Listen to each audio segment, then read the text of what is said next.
December 15th, 1944, Spa, Belgium. A brittle wind bit through the folds of greatcoats and the canvas of parked jeeps. Snow dusted the pines like ash. Lantern light pooled in roadside cafes where drivers and clerks, exhausted and wired, swallowed thick black coffee and tried to keep their hands from shaking. Somewhere beyond the town, a single relief driver leaned against a fuel truck and whistled, off-key, sharp, at the ache in his throat. He thought of home. He thought of leave papers tucked into a wristband. He did not think, yet, of shock and flares and the sudden scream of tracked engines. The Ardennes had been a quiet sector for months. Low-profile patrols, exhausted lumbering convoys, the creak of ordnance being readied and then stowed again. That very quiet had been its danger. Command maps fanned out in tented headquarters showed a front that, on paper, looked thin and stretched.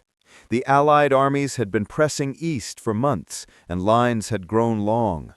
Men spoke in low voices about supply, about coal, about the strain on the soldiers who had been on the line since Normandy. In those last hours before the German plan uncoiled, there were false dawns, radio chatter misread, reconnaissance misreports, the ordinary fog of war. At a crossroads near Malmedy, a patrol of volunteers from the 5th Belgian Battalion of Fusiliers, men who had enlisted in Belgium's reconstituted units after liberation, checked the straps on their rifles, watched a convoy slide past in the snow, and cursed at the cold. Their faces were younger than they'd been a year before. Their uniforms were a patchwork of British and American issue. They had been assigned to convoy and depot protection, guardians of the thin veins of supplies that kept American armored columns moving. They were watching, but they were not expecting the offensive that would sweep them into the first chaotic hours of the Ardennes fight. 2 hours further north, the 1st Canadian Parachute Battalion was on the move. No grand airborne drop this time, but ground patrols and scouting for a threat that, until then, few believed would come through the Ardennes in force. The Canadians had been used to landing in Normandy and spearheading assault landings. Now they were cold, advanced through villages with their boots packing snow into their soles, and listened for the keen metallic rattle that meant engines, German, were near. If you stand in a shallow gully outside Stavelot in the hours before dawn and let your breath fog, you can almost hear the world behaving as if nothing is about to unmake it. The snow is thick as old wool. The woods are a cathedral of silence. A British staff car moves along a narrow road. The driver squints through the frost. Officers in the back read briefing summaries under a lamp. They are thinking of the weather, the ground, the impossibility of predicting what a cornered enemy will try. They do not yet know that German columns, armored spearheads, and trickster infantry wearing captured uniforms will soon grow out of the forest like something dreamed by a man who'd been awake too long. The real first light of December 16th was not a tidy dawn, but a crack.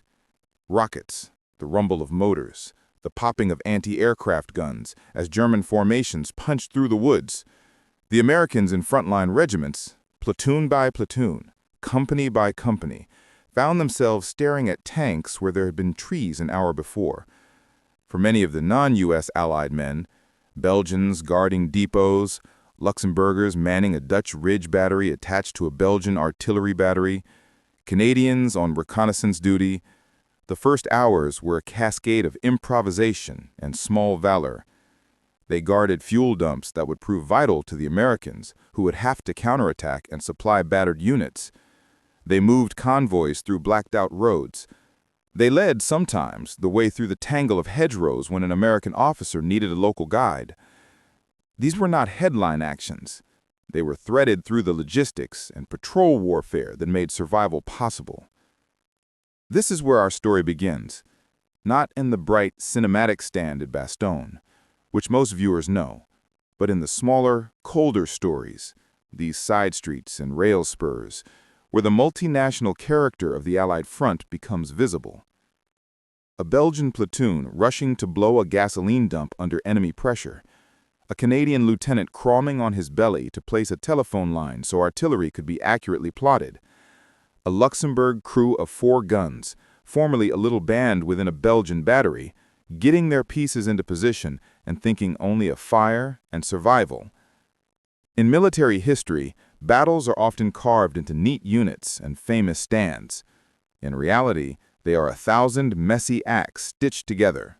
Patrols, ambushes, convoy escorts, burned bridges, frozen hands, misread orders.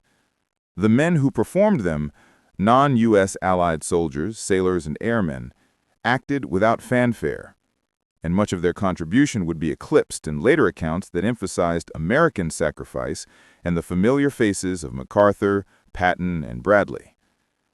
Images and dispatches from those earliest hours were confusing. Radio intercepts were unclear. Some American units believed that the attack was a spoiling action, not the massive thrust that would follow. Lines were cut, telephone poles were downed, and the approach of panzer columns, sometimes with captured American vehicles in the lead, added a surreal and terrifying layer to the fighting. In this fog, small Allied detachments, guard duty teams from Belgian Fusiliers, ad hoc detachments of Luxembourgers, a handful of Commonwealth signalers, found themselves in the same killing zone as U.S. rifle squads. At Remochamp, the 5th Belgian Fusiliers set fire to gasoline dumps to deny them to the enemy. A small section of that battalion would succeed in sneaking a gasoline convoy to Bastogne, slipping through. Listen to the men. The Belgian corporal with frostbite on his ears who remembers the smell of burning fuel and the sound of armored treads over bridges. The Canadian sergeant who remembers the hush before the skirmish and the sudden flare of tracer as a German reconnaissance troop tried to outflank a patrol. The British staff officer who remembers the fevered map table in the minutes when command lines were being rerouted and messages about Montgomery's temporary control were scribbled and teletyped. These are the scenes that do not make monuments. They make memories, lodged in regimental diaries and the slow, patient letters home. They are the material of our narrative because they expose a truth. The Battle of the Bulge was an Allied fight in the deepest sense, even if history later simplified that truth into an American story. This section does not aim to collapse into a checklist of units and dates. Instead, picture a narrow Belgian valley where a section of the 5th Fusiliers is ordered to hold while an American supply convoy moves. They are armed with a motley mix: Browning automatics, Lee Enfield rifles replaced with M1 carbines, a single Bren light machine gun, or, if they were issued U.S. kit, an M3 submachine gun that kicks with the cold. Their vehicles are trucks borrowed from American logistics. The radios are British, but the codebooks are American-made. When Kampfgruppe Piper rockets through at blistering speed, famed in later narrative as the Piper Breakthrough, these small Allied detachments are there, not as a headline force, but as the living furniture of resistance. They man checkpoints, choose to blow a bridge, get cut off, and try to exfiltrate under mortar fire. It is gritty, granular, and human. There is a political tension contained in these small stories, too. After the smoke cleared, commanders and politicians, Americans, British, and others, would stand before reporters and issue statements that shaped memory. Montgomery's assumption of control north of the German penetration, however practical, would acquire a disproportionate role in the post-battle argument about who saved the day. Headlines and post-war narratives would tend to prefer a single-story protagonist, the exhausted American doughboy, the steel-willed Patton to the 101st's defiant nuts to a German demand for surrender. When historians later recounted the Ardennes, those images were powerful and appealing. They told a tidy story. The smaller contributions, the supply run that kept a battalion fed, the Belgian platoon that denied gasoline to an armored group, the Canadian paratroopers who fought as infantry while attached to British formations tended to blur in the shadow cast by epic frames. This is part of the controversy we will trace. A dominance of an American frame did not erase other Allies' deeds, but it did tend to dim them in public memory.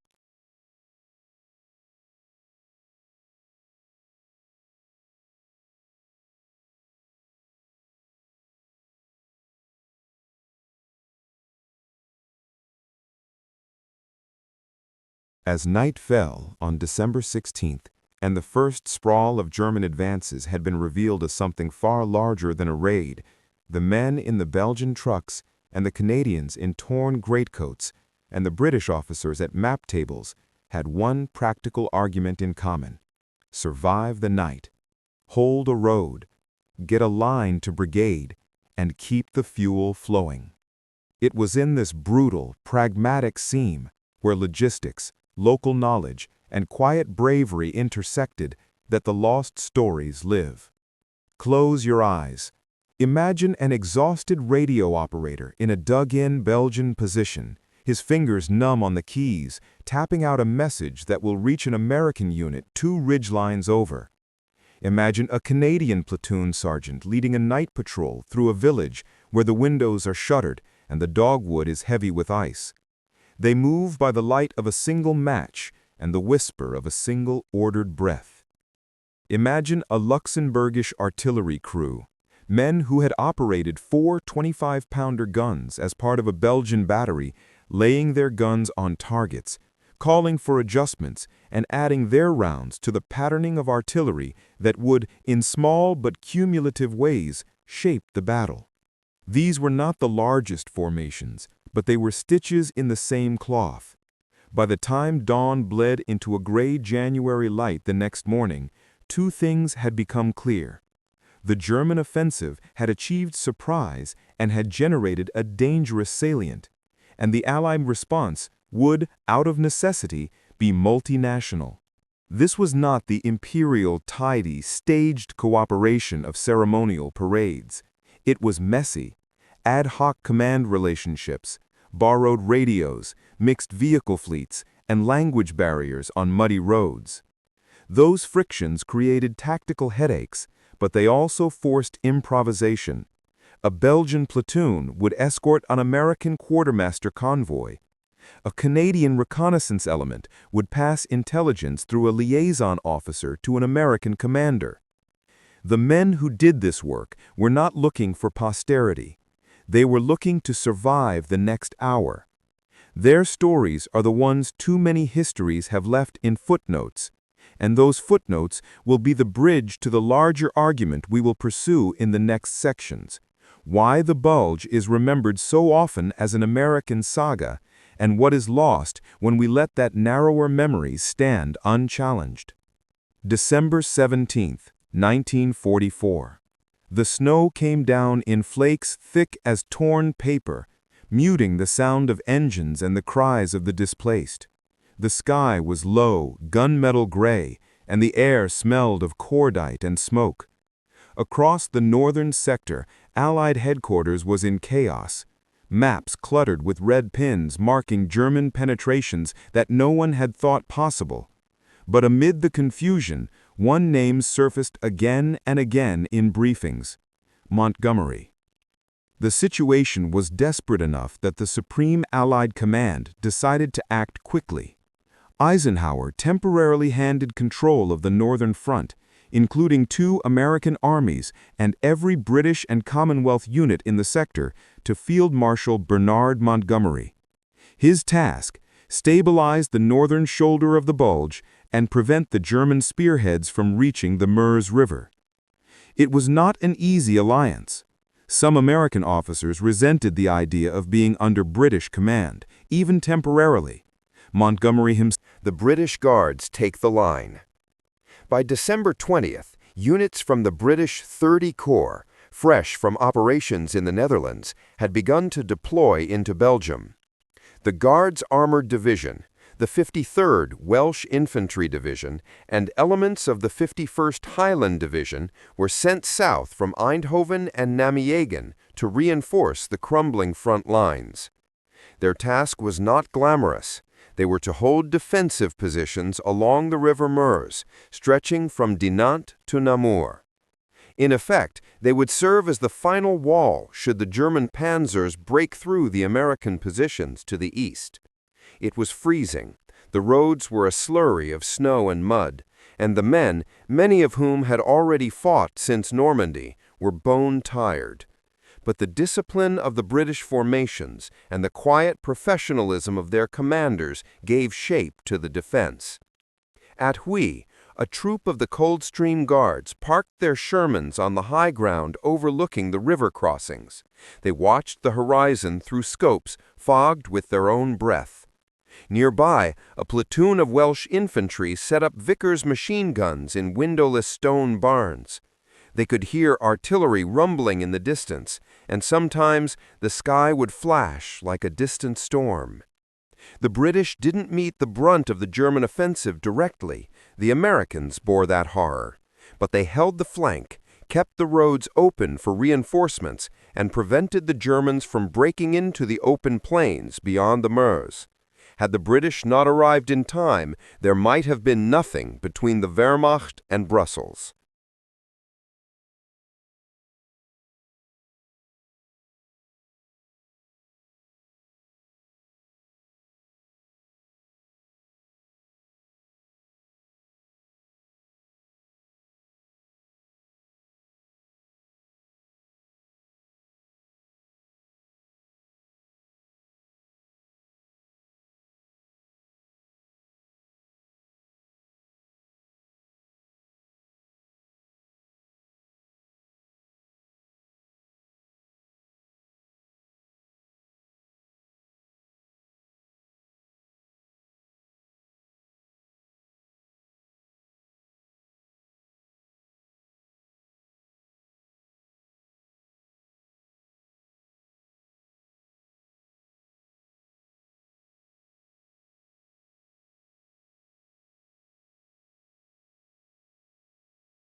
A corporal named Marcel Henrard later recalled that the heat from the explosion was like a summer wind in the middle of winter.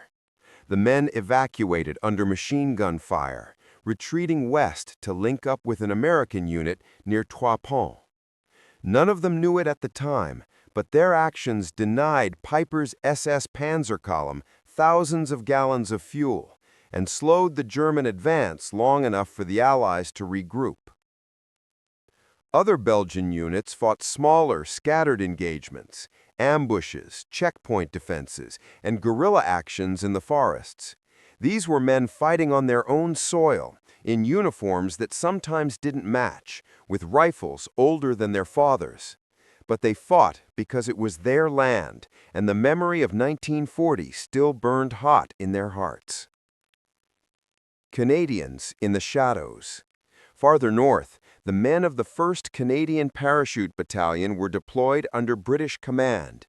Officially, their orders were reconnaissance and counterinfiltration. Unofficially, they were the eyes and ears on the edge of the storm. On the night of December 21st, a small patrol led by Lieutenant Bruce Mackenzie was sent into the snowy woods near Rochefort. Their task was to locate a missing American unit and confirm whether German paratroopers, rumored to have been dropped in disguise, were operating in the area. Mackenzie and his men advanced in silence, the the snow muffling their footsteps. They moved past burned-out half-tracks and overturned jeeps. The forest was thick with fog and the faint smell of fuel. At dawn, they stumbled upon a group of Americans, alive but frostbitten and out of ammunition. The Canadians led them back through the woods under fire, losing one man to a sniper's bullet. It was a small action, lost in the chaos of the larger battle, but emblematic of the Canadian role. Unseen, uncelebrated, but essential. Later, Canadian engineers would assist British and American units in repairing critical bridges over the Meuse, allowing armor and supplies to move faster as the Allies prepared to counterattack. They were working 12-hour shifts in sub-zero weather, often under bombardment, their hands bleeding from cold. The Forgotten Airmen. While most remember the American Air Forces dominating the skies once the weather cleared, few recall that British and Commonwealth squadrons played a significant role in the early desperate air battles over the Bulge. On the night of December 21st, RAF Typhoon squadrons from the 2nd Tactical Air Force launched a series of punishing ground attack missions. Flying low over the snow-covered forests, they strafed German columns, blasting tanks and supply trucks caught on icy roads. One Belgian pilot, Flight Lieutenant Jean de Celice Longchamp, who had already become a national hero for his daring solo raid on a Gestapo headquarters in 1943, had inspired a new generation of Belgian airmen. Among them, young Sergeant Paul van Cauwelaert flew with No. 609 Squadron RAF. His Typhoon was hit by flak over St. Vith. He bailed out, breaking his leg upon landing, and was rescued by villagers who hid him from roving German patrols. The Battle of Memory. By Christmas Eve, the German advance had stalled. American counterattacks were underway, and the British divisions along the Meuse were dug in deep, waiting for an attack that would never come. The Canadians held their ground, the Belgians continued to patrol their frozen villages, and the RAF prowled the skies. When the war correspondents finally arrived, most of them followed the American armies. They wrote about Bastogne, about Patton's tanks, about the Bulge as a triumph of American grit. The smaller stories, the Belgians burning their own supplies to save the front, the Canadians scouting through enemy lines, and the British holding the Meuse, were relegated to footnotes, if they appeared at all. It was not malice that erased them. It was narrative gravity. The United States had borne the brunt of the fighting, and its press was vast, its storytelling machinery unmatched. The British were weary from 5 years of war. The Canadians and Belgians, their armies small, had little influence over the larger post-war narrative. But history is not fair.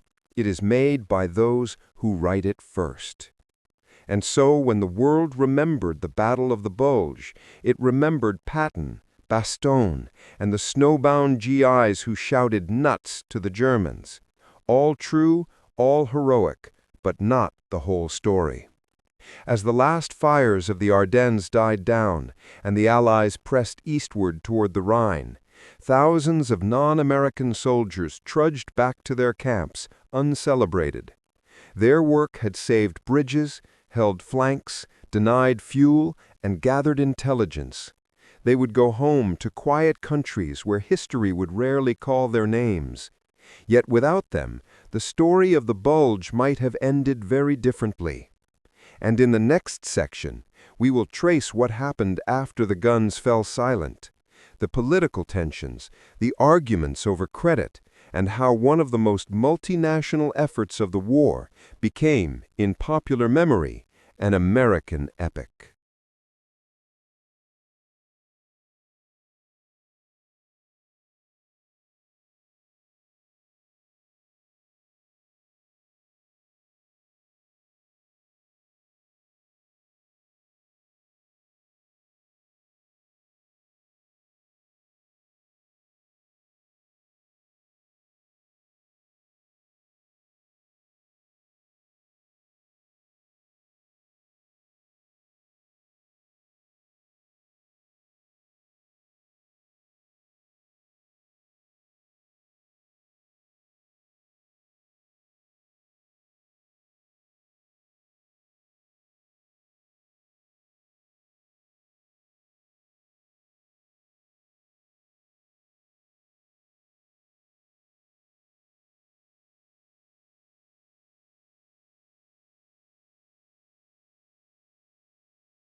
January 2nd, 1945. Liège, Belgium. The war was still raging in the east, but here the thunder had quieted.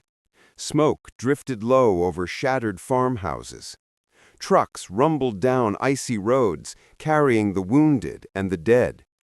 In a requisitioned schoolhouse, British and American officers stood shoulder to shoulder, studying a giant map of the Ardennes pinned against a blackboard. The red arrows showing the German advance had finally stopped moving. The counteroffensive, coordinated by Montgomery in the north and Patton in the south, had closed the salient. The Allies had turned back the last great German gamble of the Western Front.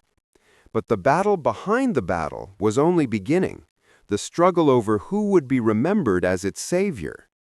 Field Marshal Montgomery had, by all accounts, performed his duty effectively. His steady leadership, however unpopular with some Americans, brought coherence to the chaos on the northern flank. He had reorganized scattered forces, re-established defensive lines, and coordinated the counterattack. Yet when he held a press conference in early January to describe the victory, his phrasing ignited a firestorm.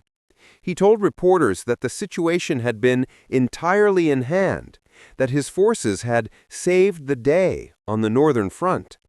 To British audiences, it was a reasonable claim, a commander explaining his role. But to Americans, still burying thousands of their own, it sounded like arrogance. Eisenhower was furious. Patton reportedly joked, "Monty saved the day? Hell, he was never near the fighting." It was in these political squabbles that the memory of the non-U.S. allies, the Canadians, Belgians, Luxembourgers, Dutch, Norwegians, and others, began to vanish between the cracks. When giants quarrel, smaller voices are drowned out.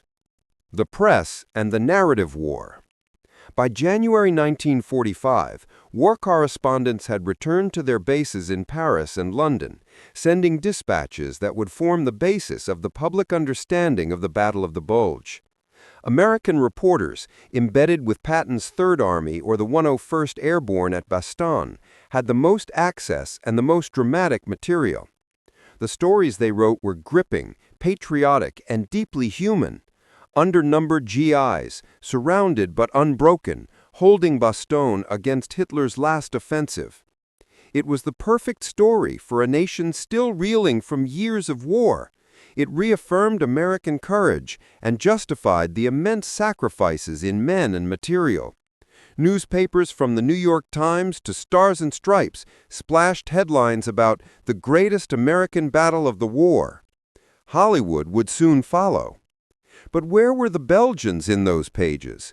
The men who had fought in their own villages, often side by side with American units? Where were the Canadians, who had patrolled through the freezing woods near Marsh, or the RAF squadrons that had strafed Piper's retreating column? Where were the British engineers who'd bridged the Meuse under bombardment, or the Luxembourg artillerymen who'd shelled The Belgian struggle for recognition. After the war, the Belgian government tried to enshrine the memory of its soldiers' contribution. Monuments were raised in Stavelot, Bastogne, and Malmedy, small local memorials honoring the 5th Fusiliers, the partisans, and the civilians who resisted the German advance. But these memorials were modest, overshadowed by the grand American cemeteries and Hollywood films that followed. Even the massacre at Malmedy, where SS troops murdered more than 80 American prisoners, became part of the dominant U.S. narrative, while similar atrocities against Belgian civilians received less attention abroad. In post-war Europe, Belgium's role as a battlefield was remembered more than its role as a defender. Its soldiers had fought with courage, but the nation itself was small, and its voice faint against a larger chorus of Allied victors. In interviews years later, veterans of the 5th Fusiliers expressed a mix of pride and melancholy. One of them, Sergeant Henri Lebrun, said, "We were happy to be forgotten if it meant the war was over. But sometimes, when I see the films, I think, they did not see us there, but we were. Canada's quiet legacy. The 1st Canadian Parachute Battalion returned to Britain in February 1945, their ranks thinned by frostbite, exhaustion, and a few empty bunks. In Canadian newspapers, their actions in the Ardennes received only brief mention, overshadowed by headlines about the Rhineland and the Pacific. Yet the Canadians had fought a unique war within the war. They were attached to British command, fought in American sectors, and patrolled Belgian villages. Their contribution was like connective tissue, vital but invisible. In 1946, when Canada held its official victory parade in Ottawa, the Ardennes campaign wasn't even listed on the battalion's battle honors. It would take years before historians began to correct that oversight. Major Bruce Mackenzie, who had led the patrol that rescued stranded Americans near Rochefort, said in an interview decades later, "We did not fight for the record books. We fought because someone had to hold the line. The Americans got the headlines. We got the snow."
The British controversy. The British role in the Bulge was also complicated by internal politics. Montgomery's insistence that he had saved the northern flank became a sore point for decades, especially in American retellings. Eisenhower and Patton, who both distrusted him, helped frame the narrative that Monty had been overly cautious, slow, and self-aggrandizing. In truth, the British troops on the Meuse were dug in and ready. They saw little direct combat only because Montgomery's defensive line worked. The Germans never reached them. But in the post-war myth-making, no fighting meant no contribution. In the years after the war, British veterans quietly voiced their frustration. A former Guards armored officer told the BBC in 1958, "We were told to hold the Meuse. We held it. That was the job. But people don't make films about the battle that didn't happen." The politics of memory. By the 1950s, the January 1945 faded into the long gray of winter's end. The Ardennes, a landscape scarred by tanks and fire, began to thaw. In the villages of Stavelot, La Glace, and Bastogne, the snow melted to reveal what war had left behind. Frozen corpses in ditches, shattered pines, burned-out half-tracks, and the quiet hum of reconstruction. For the civilians and soldiers who remained, the line between victory and survival blurred. And somewhere between those forests and the clean white pages of post-war history, the memory of the smaller Allied nations began to fade. The first memorials. In the years immediately following the war, Belgium filled with monuments, some grand, others modest. The Americans built cemeteries with rows of white crosses that seemed to stretch into eternity. Bastogne received a massive star-shaped memorial to the 101st Airborne, the Bastogne Nuts legend carved forever into marble.